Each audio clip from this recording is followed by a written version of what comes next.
Assalamualaikum warahmatullahi wabarakatuh. Kesempatan kali ini kita akan melanjutkan mata kuliah sistem kontrol dengan judul analisis respon transient sistem order 2. Materi pembelajaran adalah dengan mempelajari ini mahasiswa dapat memahami sistem order 2, menjelaskan respon transient dan steady state sistem order 2 dari sinyal uji sini step, kemudian memahami karakteristik sistem order 2 dan memahami respon transient sistem order 2. Berikut ini sistem order pada order 2. Ini adalah fungsi alihnya dan ada dua parameter utama yaitu omega n dan c, yaitu omega n kuadrat dibagi s kuadrat tambah 2c omega n s ditambah omega n kuadrat.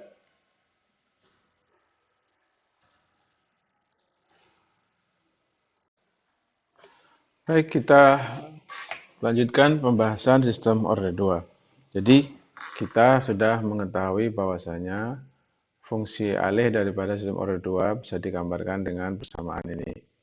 Ya, jadi omega n kuadrat dibagi s kuadrat tambah 2c omega n s ditambah omega n. Dengan omega n itu adalah frekuensi alamiah tidak teredam, sedangkan c adalah faktor redaman. Nah, sistem order 2 sangat dipengaruhi oleh c atau disebut dengan faktor redaman. Bila C berada antara 0 dan 1, maka sistemnya disebut dengan underdamped. Bila sistemnya sama dengan 1, bila faktor redamannya sama dengan 1, maka disebut dengan critically damped. Bila C-nya lebih dari 1, maka disebut dengan overdamped. Nah, kita mengetahui karakteristik daripada sistem order 1 ketika diberi input unit step harus memperhatikan C atau faktor redamannya ini. Sehingga dengan demikian kita akan mencoba untuk melihat respon dari masing-masing sistem order 2 berdasarkan nilai C-nya. Baik, yang pertama mari kita lihat, kita berikan input unit step dengan kasus C antara 0 dan 1. Sehingga sistemnya disebut dengan underdamped. Jadi kalau diberikan sistem atau nilai C antara 0 dan 1, maka kita dapatkan rumusnya tetap seperti ini. Kemudian kita menggunakan persamaan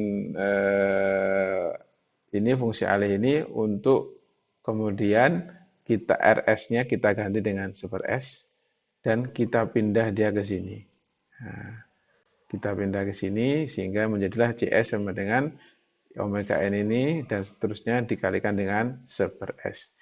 Kemudian dengan menggunakan pecahan parsial, persamaan tadi bisa kita pecah menjadi ini, antara dua bagian yang ini dan bagian yang ini. Kalau bagian yang ini kita laplaskan kan gampang, 1/S berarti sama dengan 1. Kita inverse laplaskan, berarti ini tinggal 1/S sama dengan 1. Adapun yang ini, nah ini perlu penanganan ya. Ini sama seperti kita menggambarkan inverse Laplace dari sebuah sistem yang akar-akarnya atau pol-polnya adalah bilangan kompleks.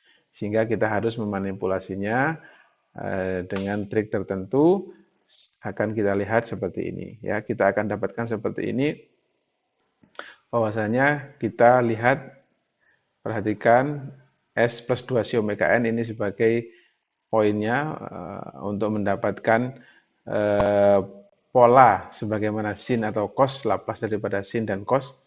Jadi di sini di atas ini ada S-nya, berarti dia cos. Yang ini adalah pola yang tidak ada S-nya, di atasnya sini berarti dia adalah sin, sebagaimana kita jelaskan pada pertemuan sebelumnya.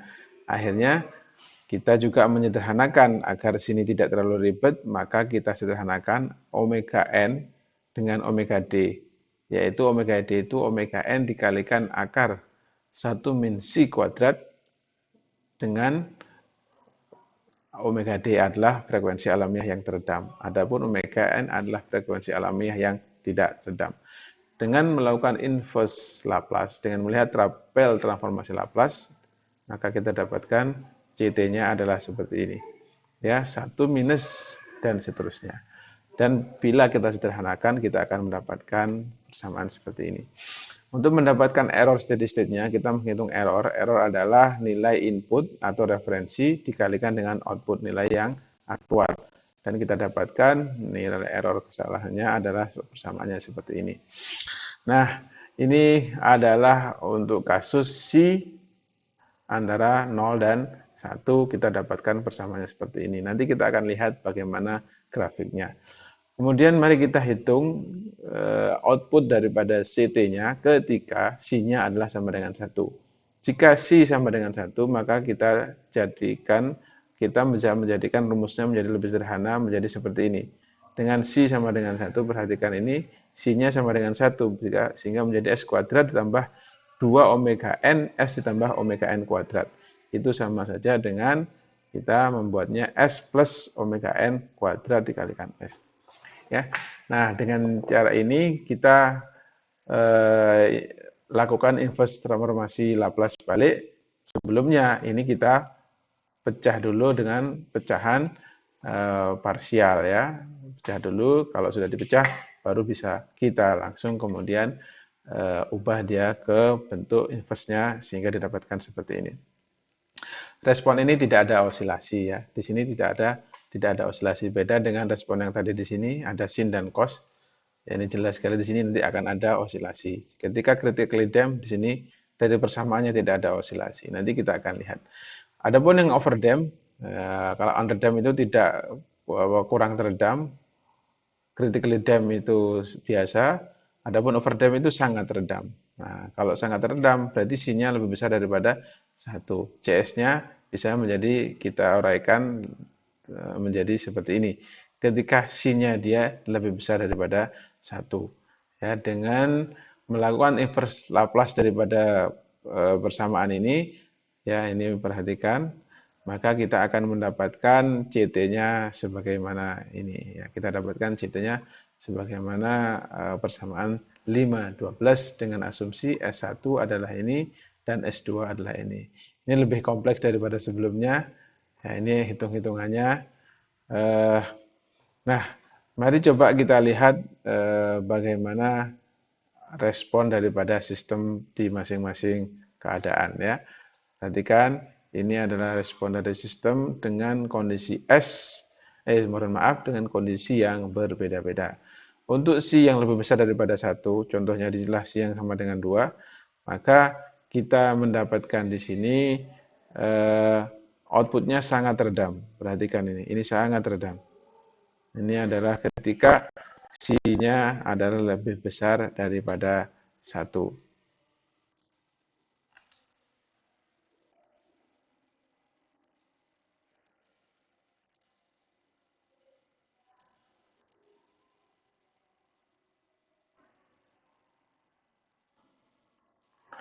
Oke, kita lanjutkan. Adapun kalau C-nya sama dengan 1, ya dia critically damped, jadi tidak biasa saja, tidak ada osilasi, tidak terlalu teredam.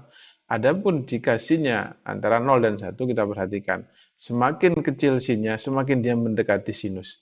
Ketika C sama dengan 0, maka dia menjadi sinus. Bayangkan inputnya adalah unit step, hanya lurus saja, tegangannya konstan 1 volt, tetapi kemudian outputnya itu bisa menjadi sinus. Ya, kalau itu sin-nya sama dengan 0. Tapi begitu kalau sin-nya antara 0 dan 1, maka dia ada osilasi tetapi lama-lama menjadi teredam. Itu karakteristik dari masing-masing output dari sistem. Nah, yang menarik adalah relasi antara letak pol loop tertutup dengan respon sistem dan juga dengan nilai C-nya. Perhatikan, jika C lebih besar daripada 1, untuk kasus order 2, maka kita akan ketahui bahwasanya pol-polnya, perhatikan, ada di sumbu real negatif, kedua polnya ada di sumbu real negatif. Untuk kasus yang pertama yaitu kasus untuk C lebih besar daripada 1. Dan outputnya seperti ini disebut dengan overdamp, teredam. Sangat teredam. Ya. Jadi C-nya lebih besar daripada 1, pol-polnya ada di sumbu real negatif semuanya, kedua-duanya. Dan responnya seperti ini. Ini kaitan antara letak pol-pol pada bidang S dengan respon waktunya. Ini adalah bidang S, frekuensi, ini adalah respon waktunya dalam kawasan domain waktu. Nah, kalau C-nya sama dengan 1, maka pol-polnya berada pada satu satu titik yang sama pada sumbu real negatif. Nah, ini kelihatan double begini, ini maksudnya adalah dia ada pada satu titik. Kalau C-nya sama dengan 1, ini yang disebut dengan critically damped. Ya, disebut dengan critically damped. Perhatikan responnya seperti ini. Kemudian jika antara 0 dan 1 C-nya, maka pol-polnya memiliki komponen imajiner. Antara 0 dan 1, pol-polnya memiliki komponen imajiner ada di sebelah kiri bidang S dan negatif untuk komponen realnya. Komponen imajinernya bisa negatif, bisa positif, adapun komponen realnya di negatif semua. Ya, jadi perhatikan di sini antara 0 dan 1. Pol-polnya ada di sini. Ada di sini memiliki komponen imajiner dan realnya negatif semuanya. Ada di kiri bidang S. Outputnya berosilasi tergantung dari nilai C-nya. Dan jika C-nya sama dengan 0, jika C-nya sama dengan 0, maka pol-polnya ada di sumbu imajiner semuanya. Ada di sumbu imajiner semuanya dan akibatnya outputnya adalah nih respon sinus. Nah, yang terjadi apa? Jika C-nya kurang dari minus 1, 0 di bawah antara 0 sampai minus 1, maka yang terjadi adalah pol-polnya sudah pindah ke sumbu sebelah kanan bidang S dan dia memiliki komponen real positif dan imajiner bisa positif, bisa negatif. Outputnya sinus membesar. Bayangkan inputnya adalah 1 volt, ternyata outputnya bisa membesar dan sinus. Luar biasa. Jika C-nya kurang dari minus, maka pol-polnya ada di sumbu real positif semuanya dan nilainya membesar terus. Nah, ya, dari sekian gambar ini, maka gambar yang ini, dan gambar yang ini disebut dengan sistem yang stabil. Ya, ini disebut dengan sistem yang stabil. Baik, ini disebut dengan sistem yang stabil. Adapun yang ini, sistem yang ini disebut dengan marginally stable, stabil marginal. Adapun yang ini, mereka ini semuanya adalah tidak stabil. Ya. Jadi sistem ini tidak stabil. Jadi meskipun ini kadang-kadang kita terjebak sistem yang ini dikiranya ini tidak stabil. Ini sistemnya stabil. Ya, karena dia lama-lama teredam, lama-lama menuju nilai yang diinginkan. Ini stabil, ini stabil, ini stabil. Yang ini marginally stabil. Kenapa disebut marginally stabil? Karena dia ada di tepian ketidakstabilan. Dia bisa menjadi stabil, bisa tidak. Ya. Adapun yang ini adalah tidak stabil karena nilainya membesar. Ya, yang ini juga adalah nilainya membesar. Kenapa? Karena inputnya terbatas. Karena itu dengan konsep kestabilan ini kita mengenal ada istilah namanya BIBO, ya, kestabilan BIBO, ya, kestabilan BIBO itu artinya bounded input adalah bounded output. Ya, ketika inputnya terbatas 1 volt, maka outputnya tidak boleh lebih besar dari 1 volt, membesar terus. Karena itu ini dan ini outputnya membesar terus. Maka yang kedua ini disebut dengan tidak stabil. Adapun yang ini marginally stabil dan yang ini mereka tidak membesar outputnya. Meskipun di sini di respon transiennya ada osilasi, dia tetap stabil. Ya, jadi itulah yang dimaksud dengan sistem yang stabil. Ini tadi adalah respon sistem orde 2 dengan input unit step. Kita lanjutkan kuliah kita. Sekarang kita masuk kepada penggolongan respon transien. Beberapa parameter yang biasa diketahui dalam respon transien, khususnya terhadap masukan tangga atau masukan unit step. Ya. Jadi beberapa parameter disebut dengan delay time, rise time, peak time, maximum overshoot, dan settling time. Saya bisa gambarnya seperti ini. Jadi maximum overshoot adalah overshoot yang paling tinggi, yaitu kelebihan dari nilai target. Jadi nilai yang diinginkan adalah 1, tapi dia outputnya responnya keluar ke atas, melebihi daripada target. Ini disebut dengan maksimum overshoot. Kemudian ada juga namanya delay time, yaitu waktu tunda. Biasanya bisa dihitung adalah waktu yang diperlukan oleh oleh sistem untuk mencapai setengah daripada target. Kemudian ada TR, rise time, adalah waktu antara 0 sampai 100%. Nanti ada parameter-parameternya. Adapun peak time adalah waktu puncak, dan ada namanya nanti settling time, yaitu waktu sampai dia mencapai settle. Ada dua parameter, 0,022 dan 0,05, atau 2% atau 5%. Jadi delay time adalah waktu yang diperlukan mencapai setengah dari nilai akhir. Ini adalah waktu delay time. Adapun rise time ada dua parameter.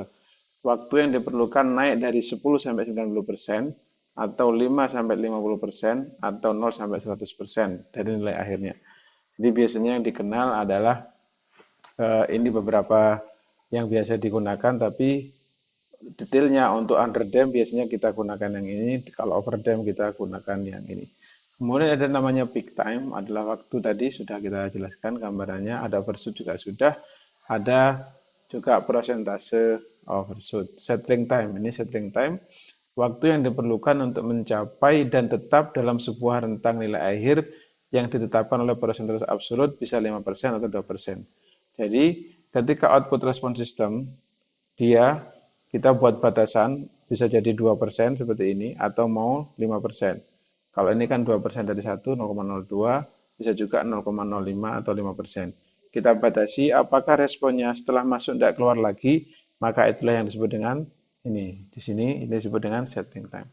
Dia masuk dan tidak keluar lagi dalam batasan atas dan batasan bawah. Itu yang dimaksud dengan settling time. Ya. Nah, sekarang masing-masingnya ini secara gambar bisa seperti ini, tapi dia bisa dihitung. Time delay, overshoot, rise time, peak time, settling time, itu bisa dihitung. Rumusnya bagaimana? Ya, pertama rise time.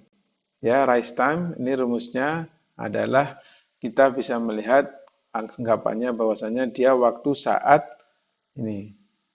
outputnya adalah sama dengan 1. Sehingga kalau kita sama dengan 1, maka nanti kita bisa menghitung berapakah TR-nya. Ya, TR saat itu ini TR, T saat itu, T sama saat sama 1 adalah TR. Dihitung-hitung maka kita bisa mendapatkan maka TR-nya rumusnya ini. TR-nya adalah 1 per omega D, arkes tangen omega D dibagi minus tau. Ya, atau dengan kata lain bisa juga pi dikurangi beta dibagi omega D.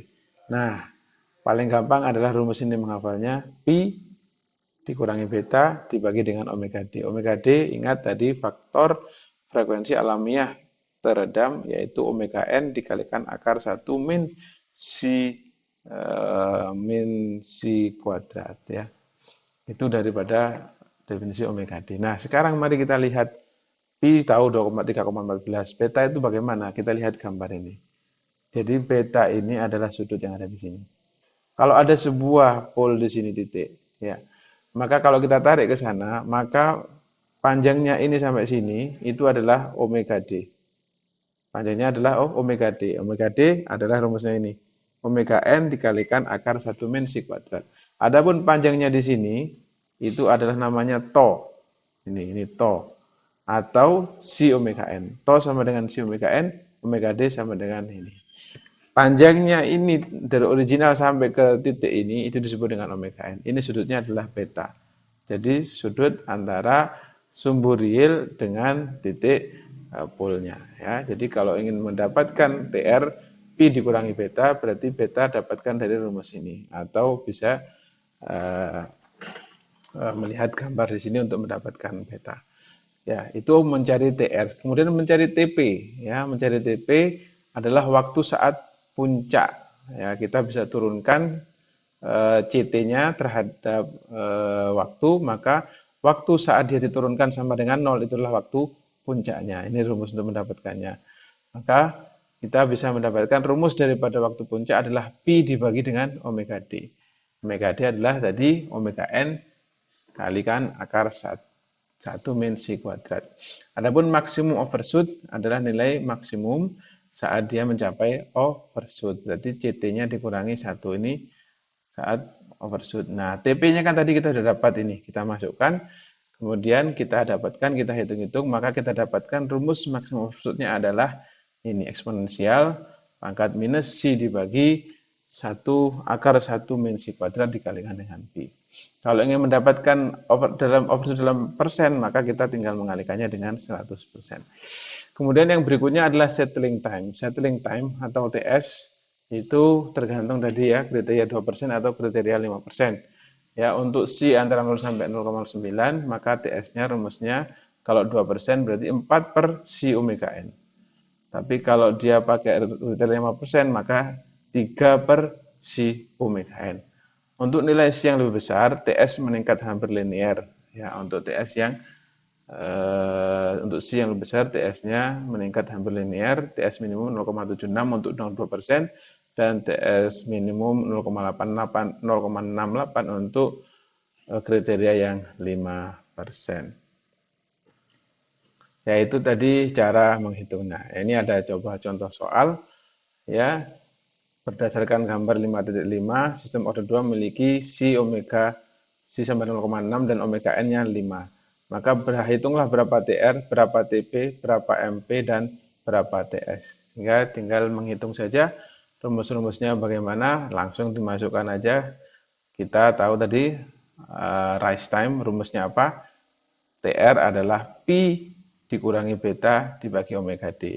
Tadi harus cari dulu omega D. Ingat omega D rumusnya ini.